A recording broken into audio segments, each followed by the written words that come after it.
ಸ್ನೇಹಿತರೆ, ನೀವು ಮನೆ ಕಟ್ಟುವ ಜಾಗವನ್ನು ಆಯ್ಕೆ ಮಾಡಿಕೊಂಡಾಗ ಸರ್ವೆ ಪ್ರಕಾರ ಸರಿಯಾಗಿದೆಯಾ ಎಂದು ಖಚಿತಪಡಿಸಿಕೊಳ್ಳಬೇಕು. ಕೆಲವೊಂದು ಬಾರಿ ಪಿತ್ರಾರ್ಜಿತ ಆಸ್ತಿಯಲ್ಲಿ ಮನೆ ಕಟ್ಟುವ ಜಾಗವನ್ನು ಅಂದಾಜಿನ ಪ್ರಕಾರ ಆಯ್ಕೆ ಮಾಡಿಕೊಂಡಾಗ ಸರ್ವೆ ಪ್ರಕಾರ ಇನ್ನೆಲ್ಲೋ ಬರುತ್ತೆ. ಹಾಗಾಗಿ ಸರ್ವೆ ಪ್ರಕಾರ ಸರಿಯಾದ ಜಾಗವನ್ನು ಆಯ್ಕೆ ಮಾಡಿಕೊಂಡು ಮನೆ ಕಟ್ಟುವುದು ಬಹಳ ಮುಖ್ಯವಾಗಿದೆ. ಎರಡನೇದಾಗಿ, ಮನೆ ಕಟ್ಟುವಾಗ ಪಂಚಾಯತ್ ಅಥವಾ ನಗರಸಭೆಯಿಂದ ಕಟ್ಟಡ ನಿರ್ಮಾಣಕ್ಕೆ ಅನುಮತಿ ಪಡೆಯಬೇಕು. ಮೂರನೇದಾಗಿ, ಜಾಗಕ್ಕೆ ತಕ್ಕ ಸಮರ್ಪಕ ನಕ್ಷೆಯ ವಿನ್ಯಾಸ ಇಂಜಿನಿಯರ್ ಅಥವಾ ಆರ್ಕಿಟೆಕ್ಚರಿಂದ ಪಡೆಯುವುದು ಬಹಳ ಮುಖ್ಯವಾಗಿದೆ. ಜೊತೆಗೆ ಮಳೆ ನೀರಿನ ರಕ್ಷಣೆಯಿಂದ ಸರಿಯಾದ ಹೊರ ವಿನ್ಯಾಸವನ್ನು ಮಾಡಿಕೊಳ್ಳಬೇಕು. ಇಲ್ಲವಾದರೆ ಮಳೆಗಾಲದಲ್ಲಿ ಹೊಸ ಮನೆಗೆ ಪ್ಲಾಸ್ಟಿಕ್ ಹೊದಿಕೆ ಹಾಕಬೇಕಾಗುತ್ತದೆ. ಮತ್ತು ಕಟ್ಟಡದ ಒಳ ವಿನ್ಯಾಸಗಳ ಖರ್ಚುಗಳ ಬಗ್ಗೆ ಮುಂಚಿತವಾಗಿ ಲೆಕ್ಕ ಹಾಕಿಕೊಂಡಿರಬೇಕು.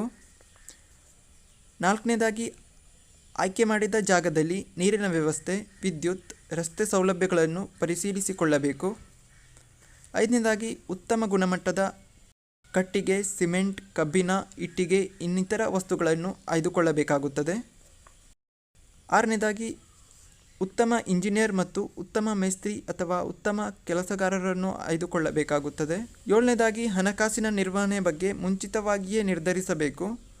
ಬ್ಯಾಂಕ್ ಸಾಲ ಮಾಡಬೇಕಾ ಅಥವಾ ಸ್ವಂತ ಹಣದಿಂದನೇ ಮನೆ ಕಟ್ಟಬೇಕಾ ಅನ್ನೋದನ್ನು ಮುಂಚಿತವಾಗಿ ನಿರ್ಧರಿಸಬೇಕು.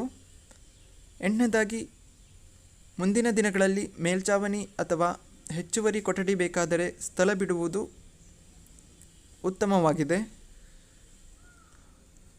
ನೋಡಿ, ಇದಿಷ್ಟನ್ನು ಮನೆ ಕಟ್ಟುವ ಮೊದಲು ತಿಳಿದುಕೊಂಡು ನಿರ್ಧರಿಸಿಕೊಳ್ಳಬೇಕಾಗುತ್ತದೆ. ಹಾಗೆ ನೀವೇನಾದರೂ ಫಸ್ಟ್ ಟೈಮ್ ಚಾನಲ್ ವಿಸಿಟ್ ಮಾಡ್ತಿದ್ದೀರಾ ಅಂತಂದರೆ ಸಬ್ಸ್ಕ್ರೈಬ್ ಮಾಡ್ಕೊಂಡಿರಿ.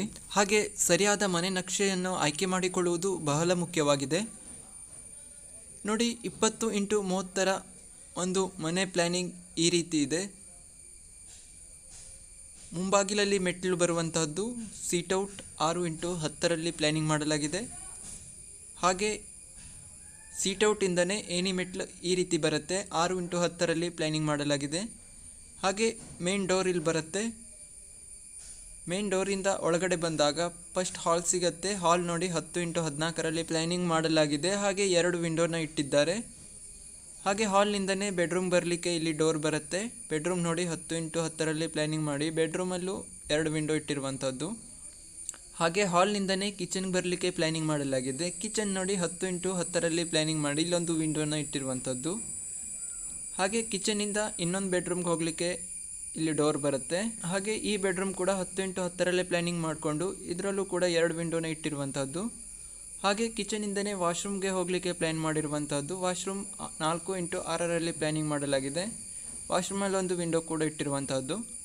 ಹಾಗೆ 20x30 ಮನೆ ಪ್ಲ್ಯಾನಿಂಗಲ್ಲಿ ಎಲ್ಲವೂ ಅಚ್ಚುಕಟ್ಟಾಗಿ ಒಂದಕ್ಕೊಂದು ಹೊಂದಿಕೊಂಡಿದೆ. ಹಾಗೆ ಮನೆ ಕಟ್ಟುವವರು ತಿಳಿದುಕೊಳ್ಳಬೇಕಾದಂತಹ ಬಹುಮುಖ್ಯ ಅಂಶಗಳ ಜೊತೆಗೆ ಒಂದು ಮನೆ ಪ್ಲ್ಯಾನಿಂಗ್ ವಿಡಿಯೋ ಕೂಡ ನೋಡಿದ ನಿಮಗೆಲ್ಲರಿಗೂ ಧನ್ಯವಾದಗಳು.